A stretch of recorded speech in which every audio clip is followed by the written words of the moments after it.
Hey, I'm ZSH Plays, welcome back to San Bernardino Zoo and welcome to the elephant forest. Last week we built a big habitat for the bull African elephants, and this week we're going to build an even bigger one for the females and then join them together with a forest that they can both access. I've also got some really exciting news about the zoo to give you a bit later in the video. This is where we were last week, and to the right of that is where we're going to be building this week. Let's go! So this area we're building in here, in between the bull elephant habitat and that yellow box, which is where the cow elephant habitat is going to go.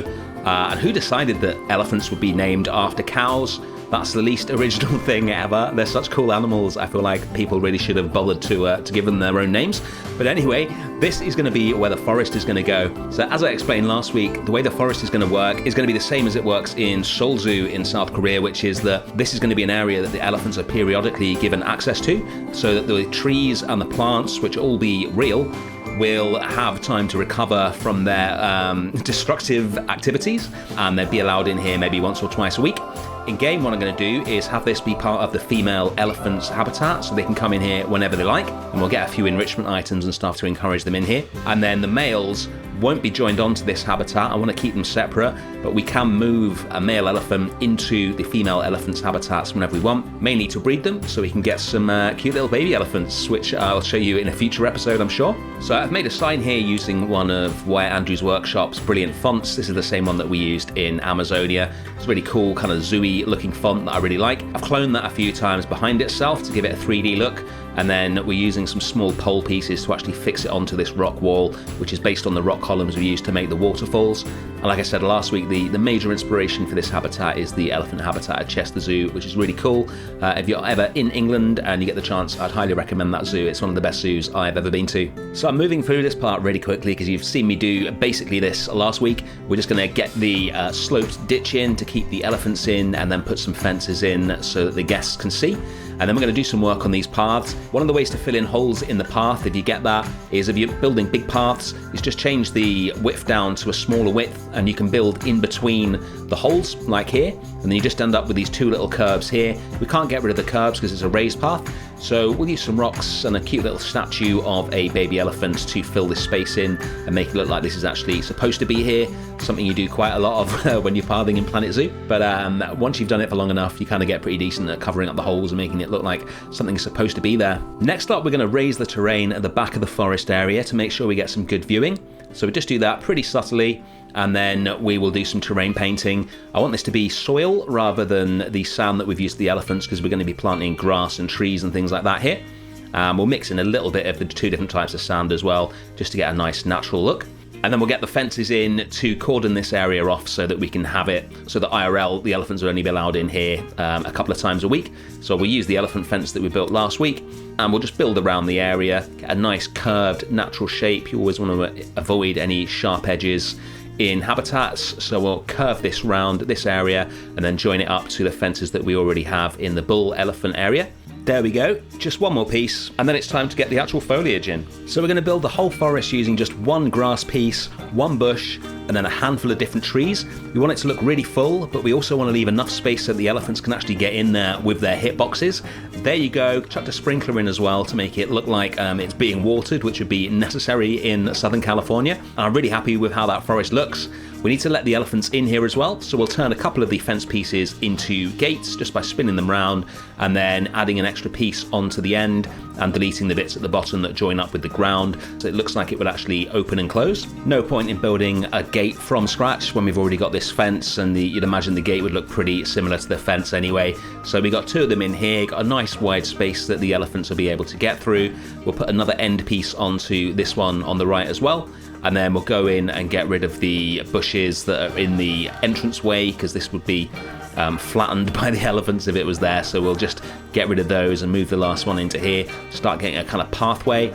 And then we just need to adjust the length of the pieces here so that they all meet up with that bar at the bottom rather than going below it. And then that'll give us the look of an actual fence that can be swung open and closed by the keepers when they want to let the elephants in here. We're using the trick that we've used before, where you select the piece, hit Control X to copy it, and then select the smaller piece that you want, and that'll put it in exactly the right place for you already. And then you can just delete the original piece and really easily turn a 4 meter long piece of metal into a 1 meter long piece of metal with just a few button presses. And then we're going to do a bit of decorating around the entrance to the forest as well. Really like these rock columns that we made last week. I put some of these rock pieces from the elephant habitat on the workshop on Wednesday, so if you want any of these, head to my workshop and you can download those. Just type ZSH Plays into the search bar and you can see everything I've uploaded there. We're going to use some more of these rock columns around the back of the fenced area as well, just to give a bit of a background to it and provide some continuity from the habitat on the left to the habitat on the right. Then we're going to take the walls that we've already used to make the bull elephant habitat with the large rocks in front of them attached as well, and use these to make the walls for the back of the cow elephant habitat. And we'll just go in and randomly delete and move rocks and stuff so that it doesn't look exactly the same. And then we'll get the sand in. So the same as last time, we'll just completely cover it in fine sand and then just draw in little bits of coarse sand and some of the lighter dirt texture as well. And again, we just get a nice natural look. We'll also roughen the terrain as well, so it's not all at the same level. The habitat for the cows is basically going to have the same stuff in it as the habitat for the bulls, like this rock pool, but we're also going to put in one of the little pools for the baby elephants to splash about in. And then it's time to think about the sight lines. So I said last week I wanted you to be able to see into both of the elephant habitats from both sides of the savannah, and if we move this bush down here, there's an elephant. That's how it's going to work. We'll just drop a few more plants in around this beaver pool to make it look a bit more African looking and a bit less North American looking. And that's the outside of the habitat pretty much done. We'll move on to the interior in a bit, but before that, it's time for franchise disasters. We had a disaster at San Bernardino Zoo the day after Christmas. I logged into the zoo and discovered that 150 of the animals had disappeared due to the issues with the franchise servers at that time. And since then, we've been building in a sandbox version of an old save of the zoo so that we could carry on. The good news is that Frontier have now fixed franchise mode. The bad news is they have not been able to get the animals back. And to make things even worse, as you can see here, I've only got just over 2,000 conservation credits, which is not enough to buy 150 animals by quite some way. So the zoo at the moment has a half-finished tiger habitat, the desert house is empty, half the habitats are empty, the caracal and the elephant habitats don't even exist yet. But this week, I'm going to solve that problem. Welcome to the World Lemur Project. Yes, I built a breeding zoo. I spent a whole day putting together a tiny little zoo featuring 3 habitats, one for each species of lemur, and then selling lemurs in order to raise 50,000 conservation credits so that we can replace our animals. I also chucked a little butterfly house in there as well to keep the cash levels high, and then putting together one really simple, really visible lemur habitat for the ring-tailed lemurs, and then copying that for the red ruff lemurs and the black and white ruff lemurs, and then letting the guests in. They seem to really enjoy the zoo despite only having 4 species in it. It was quite fun kind of building as quickly as possible without doing any of the detail work that I would normally do. And after a whole day of selling lemurs, lots and lots and lots of lemurs, we finally raised the money that we needed.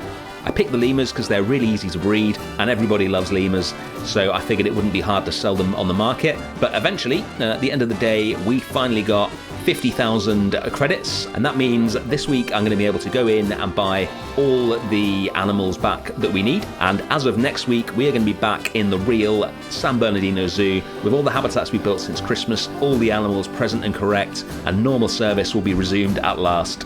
Back to the elephants. This is the elephant house that we built last week. Looks pretty nice on the outside, but it is just a facade, and on the inside, this is it. We got a lot of work to do in here. We're going to perfect the inside of the building, and then we're going to copy that across so that the female elephants can use it as well. So the first thing I want to do is a bit more detailing on the outside. We put some skylights in last week, but now we need some proper windows as well. So we're going to move some of these corrugated pieces downwards to make space for some windows. And I said last week I wanted this building to be properly detailed rather than just something we've thrown into the background. So rather than using window pieces, we're going to put proper glass pieces in here and then use some of the corrugated panels to fill in the gaps.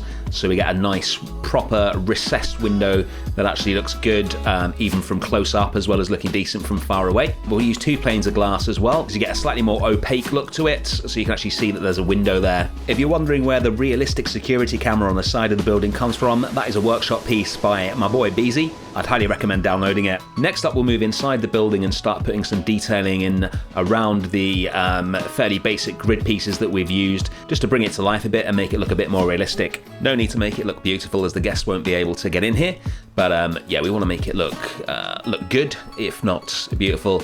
We'll move on now and get some holding pens in there. We looked at quite a few different elephants holding areas before I started designing this, and this is the kind of thing that you see, lots of very strong metal bars, gates, fences, just to make sure you can keep the elephants contained. I was reading some pretty interesting research recently and debates between scientists and zoologists, or zoo designers, I guess you would call them, as to whether there's actually any need whatsoever to make enclosures look natural for the animals, which is something I hadn't considered. But there's a school of thought which is fairly prevalent at the moment, which is that as long as you design your zoos in such a way that the animals are able to behave in a natural way, or as natural as they can do within a zoo setting, then there's actually no reason whatsoever to make the habitats look natural or look anything like their natural environment. The animals just don't seem to really care what things look like, as long as they are provided with enrichment and the enclosures is designed in such a way that they can move, eat, sleep, socialize, etc., as they would in the wild. The animals really don't care in the slightest whether everything's made out of, metal and concrete, or whether things are made to look natural. I have no idea if that's correct or not. That's just something that I've been seeing quite a lot of in my research. But don't worry, we're certainly never going to be doing that in this zoo. I like things to look lush and natural way too much to go the other way. Although I guess in Tekton Zoo we had a lot of stuff that didn't look natural in the slightest, so I've definitely explored that side of things as well. What we're doing now is basically cluttering, which is one of my favourite things to do when we're building.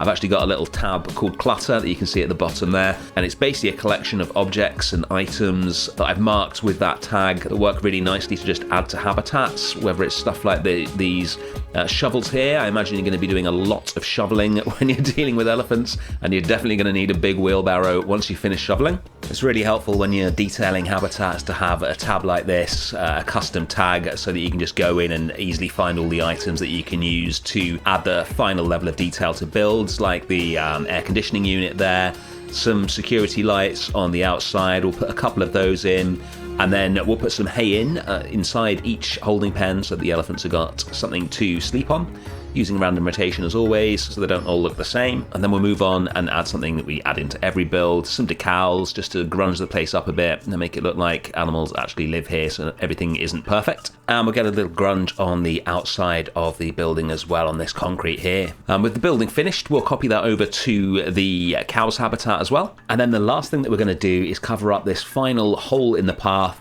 with some more of the rock columns that we made last week. So we'll put these along here, rotate each one, and then we're going to adjust the height of each one as well. So we just get a sort of rock formation here. Provides a sort of separation for this little viewing area away from the main path, and more importantly covers up that big hole that we really don't want to have there. And that is our huge elephant complex complete.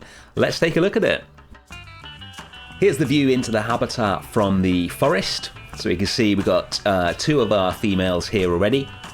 And here we are inside the building that we just finished in one of the holding pens. It really feels like the reference images I was looking at, so I'm pleased with that. I don't think I showed the elephants using their rubbing posts in the last episode. These are the sort of custom rubbing posts that we made. I really like those. Let's check out the forest itself. That is the main part of it. Here is one of our females, very eager to get into it. I'm very pleased indeed with how this looks. Feels really real. I'm not even realising you could do this with elephant habitats. I'm really happy that we've got a nice bit of greenery in here, especially with the sprinkler as well. I think that sets it off. Let's take a look at the whole habitat now, or the whole complex of habitats I should say, going right from the bulls here, past the forest, and then into the habitat for the cows as well. It's difficult building a habitat this big and getting enough detail in there to really sell it, but I think we've done a good job here. I'm really pleased with how this looks. The elephants seem to use the water feature a lot as well, which is great because I love how they look when they're in there. This is one of my favourite parts of the habitat. And with 4 cow elephants, we've got even more going on in this habitat than we did in the other one. This is where we started today with the bull elephant habitat on the left, and this is where we are now with the whole complex complete. I don't normally do 2-parters, but I think it was definitely worth taking the time to get this whole elephant area looking as good as I wanted it to. Next week, we're going to be back in the real San Bernardino franchise mode zoo, building something very exciting. Just time to check out the members board before we do that. As always, if you want to see your name in San Bernardino Zoo, then hit the join button on the channel and your name will go up onto the members monolith. That latest name is not a typo on my part, by the way. That is how they spelled it on YouTube, so that's why I put it on there. Thank you so much for watching as always, and I will see you again next week. Bye.